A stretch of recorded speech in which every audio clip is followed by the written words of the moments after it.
বিলাসীপাড়া পৌৰসভাৰ পৌৰপতি মনালিসা দাসৰ বিৰুদ্ধে পুনৰ অনাস্থাৰ প্ৰস্তাৱ।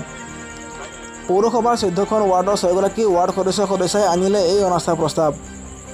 পৌৰসভাখনৰ কাৰ্যবাহী বিষয়াৰ ওচৰত দাখিল কৰে অনাস্থা প্ৰস্তাৱ। পৌৰসভাৰ পৌৰপতি মনালিসা দাস আৰু উপপৌৰপতি চন্দন দাসৰ বিভিন্ন দুৰ্নীতিৰ বিৰুদ্ধে এই অনাস্থা প্ৰস্তাৱ।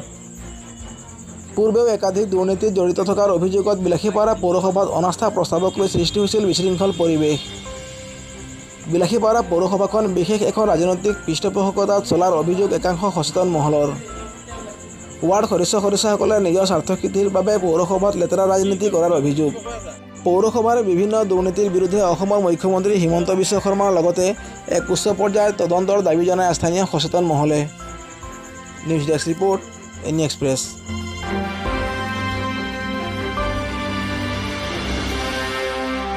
মইতো এটাই কথা ক'ম, এওঁলোকে সেৱা কৰাৰ মনোভাৱেৰে অহা নাই।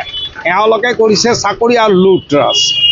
এনে কি স্বাৰ্থ, ৰাজনৈতিক স্বাৰ্থ বা কি মেৰপেচ আছে যে ইজনে যদি টকা নাপায় সিজনে লগালগ অপজিট চাইড লয়।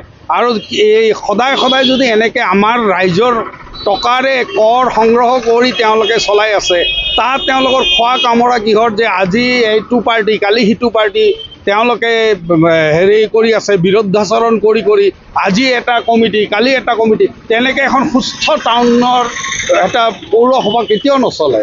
গতিকে ইয়াৰ উচিত বিবেচনাৰ কাৰণে হাই লেভেল ইনকুৱাৰীৰ অতি প্ৰয়োজন বুলি মই অসমৰ মাননীয় প্ৰশাসন আৰু অসমৰ পৌৰ মিষ্টাৰ অশোক সিংহালক মই স্পষ্টভাৱে ক'ব বিচাৰিছোঁ যে যাতে তেওঁ ইয়াৰ বিলাসীপাড়া টাউন কমিটিৰ এটা বিহিতভাৱে ইনকুৱাৰী লৈ কি এনে স্বাৰ্থ জড়িত আছে, কাৰ ৰাজনৈতিক মেৰপেচ আছে, এইটো উদ্ধাৰ কৰিব লাগে আৰু এখন সুস্থ পৌৰসভা গঠন কৰি ৰাইজক সেৱা আগবঢ়াব লাগে।